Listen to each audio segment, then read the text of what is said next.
Здравствуйте, в эфире новостная служба Центральноазиатского телевидения, в студии Андрей Рябченко, и сегодня в программе. Страшное ДТП в Джамбульской области, погибло 16 человек. Опасаться ли Мухиддину Кабири угроз радикалов или почему призрачная группировка Ансаруллах перевела внимание с властей на оппозицию? Рейдерский захват киргизского вечернего Бишкека, ликвидация таджикского Нигоха, кто ополчился на популярнейшие газеты Центральной Азии? Очередной виток противостояния киргизских спецслужб и правозащитников Юга Республики. Обрили уже! Таджикская милиция вместо борьбы с преступниками переквалифицировалась в цирюльники. Вчера в ДТП в Джамбульской области Казахстана столкнулись грузовой «Газель» и микроавтобус «Мерседес Спринтер», в котором ехали 18 пассажиров. Все они граждане Кыргызстана. В результате столкновения 16 человек погибли, 3 из которых дети. Микроавтобус следовал из Бишкека в Северо-Казахстанскую область. После столкновения обе машины загорелись. На месте пожара обнаружено 14 тел. Остальные были доставлены в больницу, где умерли в реанимационном отделении. По факту автокатастрофы правоохранительные органы Казахстана возбудили уголовное дело по статье «Нарушение правил дорожного движения, повлекшее по неосторожности смерть 2 или более лиц». В то же время в пресс-службе Министерства по чрезвычайным ситуациям Кыргызстана сообщают о подготовке к транспортировке тел погибших соотечественников на родину. Жизни лидера партии исламского возрождения Таджикистана Мухиддина Кабири угрожает серьезная опасность. С таким заголовком в выходные вышло интервью российского журналиста Андрея Сиренко в одном из оппозиционных интернет-порталов. По словам журналиста, угроза безопасности таджикского оппозиционера вытекает из сложившейся политической ситуации в стране. Сиренко утверждает, что Эмомали Рахмон начал зачистку политического поля и взялся в первую очередь за партию исламского возрождения Таджикистана. В подтверждение этому в пример он приводит тотальную антипифтовскую кампанию властных имам-хатибов, которые по указке начали хором призывать закрыть исламскую партию. Однако, кроме угрозы политическим движениям, есть и непосредственная угроза независимым лидерам. В доказательство своих слов Сиренко вспоминает об опубликованном в интернете видео, на котором боевик с закрытым лицом недвусмысленно угрожает Мухиддину Кабири за его сотрудничество с Эмомали Рахмоном. Я хочу обратиться к некоторым оппозиционерам Таджикистана, в частности к Мухиддину Кабири, который призывает людей к справедливости и чести. На самом деле его поступки расходятся с его словами. И я обращаюсь к тебе, Кабири. Разве это справедливо, когда ты официально осуждаешь джихад в Шаме и Ираке? Разве справедливо осуждать джихад? Когда человек пытается защитить свой дом, свою семью, свой род от кафиров и шиитов, разве такие действия подлежат осуждению? По словам Андрея Сиренко, происхождение ролика вызывает сильное сомнение. Скорее всего, ролик был записан не среди руин сирийского или иракского города, а в одном из подвалов Душанбе, а скрывающий лицо боевик – сотрудник таджикских спецслужб. Возможно, что появление видеоролика следует рассматривать как часть плана по подготовке покушения на Мухиддина Кабири, и что это покушение уже готовится списать на боевиков Ансаруллах и Исламского государства, утверждает Сиренко. Подробнее о том, почему политолог пришел к выводу об угрозе жизни Кабири и какой референдум готовит Эмомали Рахмон, рассказывает сам Андрей Сиренко. Есть на самом деле два обстоятельства, которые позволили мне сделать предположение, что Мухиддину Кабири существует угроза жизни. Первое — это, безусловно, появление вот этого ролика, как бы исламистского, снятого от имени боевиков, где звучат угрозы в адрес Мухиддина Кабири, как человек, который сотрудничает с нынешним президентом Таджикистана Эмомали Рахмоновым, и на этом основании он заслуживает, всякие мыслимые и немыслимые кары. На этом ролике сидит человек, который с закрытым лицом, на фоне черного флага, соответствующей символикой оружия, и вот эти угрозы он артикулирует. Некоторые мои таджикские друзья, оценкам и мнению которых я доверяю, они, изучив этот ролик, пришли к выводу, что он был снят в одном из подвалов города Душанбе, а вовсе не в Ираке и в Сирии. И, скорее всего, соответственно, вот этот человек, скрывающий свое лицо и представлявшийся Мавлой Салмоном, он является, на самом деле, сотрудником спецслужб Таджикистана. Логично возникает интерпретация вот этого ролика, этого события, как возможную подготовку к покушению на Мухиддина Кабири, при этом оставляются уже заранее такие следы, некие фальшивые в кавычках вещественные доказательства, которые позволят потом в случае необходимости списать это покушение на на Ансаруллох, на исламское государство, ну еще на кого угодно, на людей, которые стоят под черным знаменем с автоматами и прикрываются именем Аллаха. Кому принадлежит страница в Фейсбуке за именем Ансаруллах и что это была за группировка и жива ли она до сих пор? Интервью Парвиза Расулова. Вот на сайте у них этого нету. А вот на Фейсбуке, на странице, которая выставлена это видео, там странность такая. Страница это целый год, она не рабочая была. То есть там никто ничего не выставлял. То есть там последние как бы перед появлением видео, последние записи там были в марте 2014 года. То есть это год назад. И тут сразу появляется 6 числа одно видео, там 7 числа второе видео, 8 числа третье видео. То есть в этом году сразу 3 видео появляются, там они как бы разные. И везде говорит один и тот же человек, Маулави Соломон.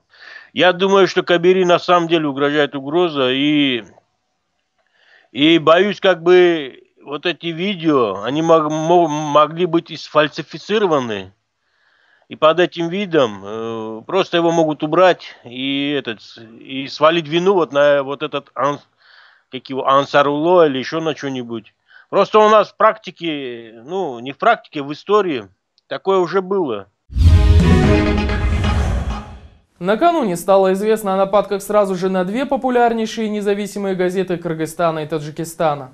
Одновременность появления проблем у таджикского Негоха и киргизского вечернего Бишкека заставляет смотреть на ситуацию в контексте всей Центральной Азии. Редакция газеты «Вечерний Бишкек» заявила о рейдерском захвате издания, причем нападки идут с молчаливого согласия президента.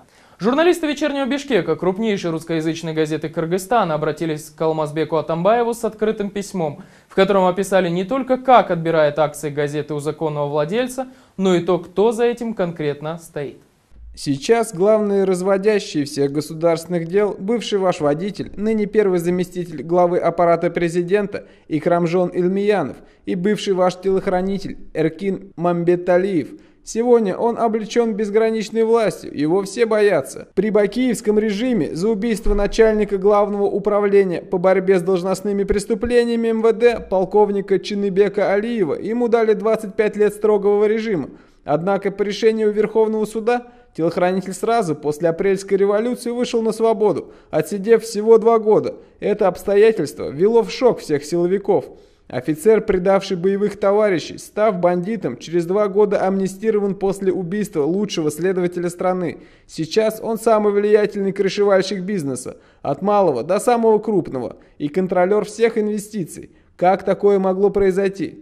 Сегодня мы, крупнейшая русскоязычная газета Кыргызстана, обращаемся к президентам Владимиру Путину, Нурсултану Назарбаеву, Александру Лукашенко. Вы принимаете в ЕАЭС страну, которой правят бывшие бандиты и государственные рэкетиры. Как вы будете строить отношения с новым членом ЕАЭС? Что заставило написать подобное письмо редакцию газеты? Кто и каким образом пытается захватить издание? Интервью владельца газеты Александра Кима. Сегодня, видя, что мы буквально через 2-3 месяца окажемся, значит, перед фактом, когда, значит, лично на меня, как собственника Рубикона, значит, там повесят там 15 миллионов долларов, значит, арестуют все мое личное имущество, все имущество в Рубиконе, все это отберут, контрольный пакет акций «Вечернего Бишкека», то есть все перейдет в руки господину Рябушкину. Поэтому мы, видя, что это не просто конфликт интересов Рябушкина и Кима, мы видим, что государственная машина вот, в лице определенных структур приняла решение перед выборами в парламент отобрать ведущее русскоязычное издание. То есть это мощный холдинг, своя типография, раскрученная интернет-редакция, там, дополнительно киргизская газета, еще одна русскоязычная газета, там, 250 сотрудников. Там. Вот, и основная масса сотрудников русскоязычная. После того, как мы обратились к президенту, значит, он дал распоряжение Генпрокуратуре и ГКНБ для того, чтобы те провели расследование по фактам, которые, значит, изложены в нашем заявлении. То есть мы конкретно обвиняем должностные лица, там, значит, и советника президента по информационной политике, там Фарид Ниязова.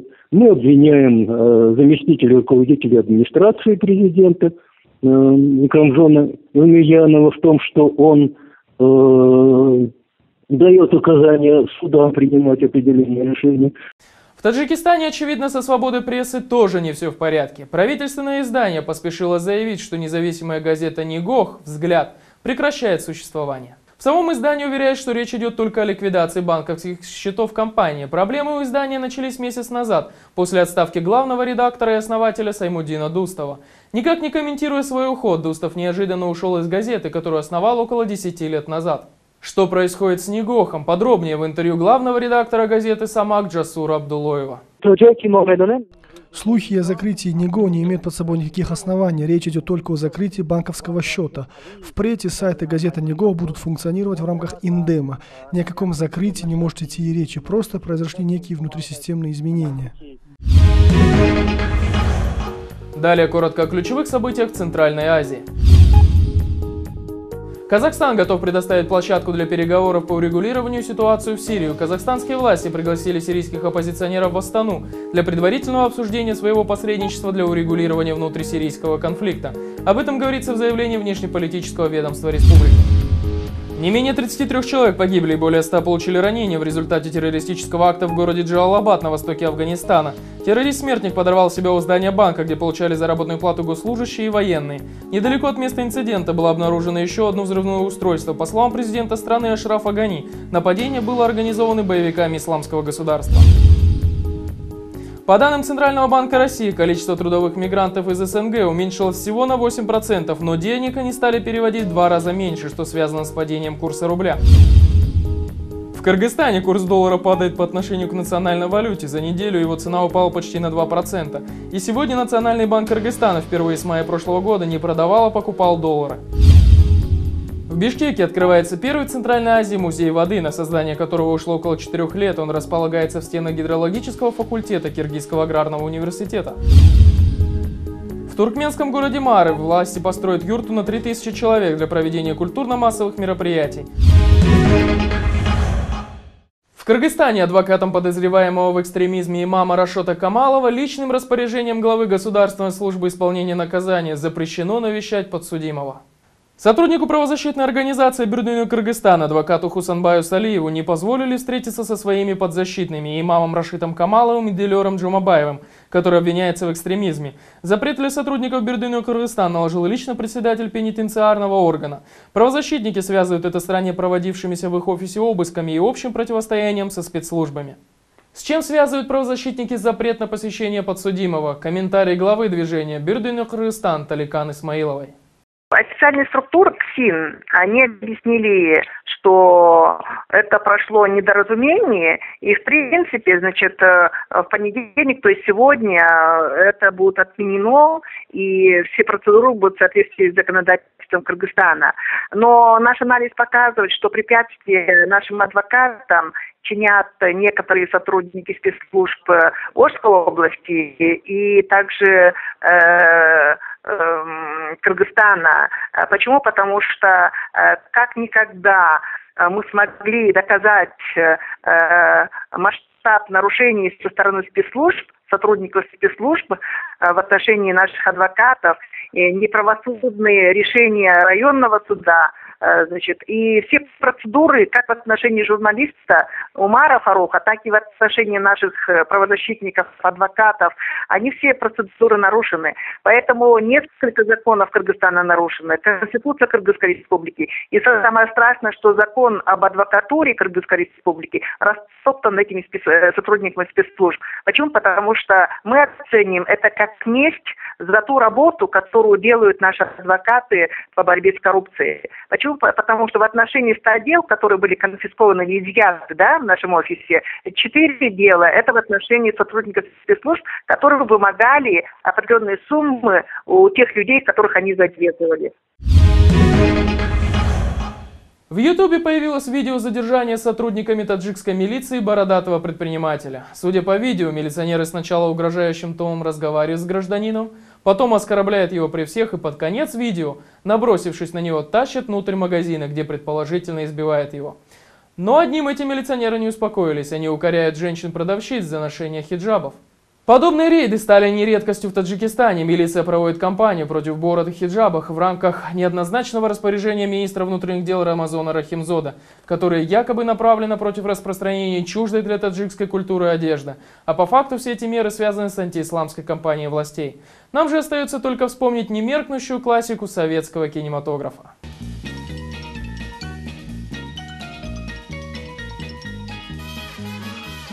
Обрили уже.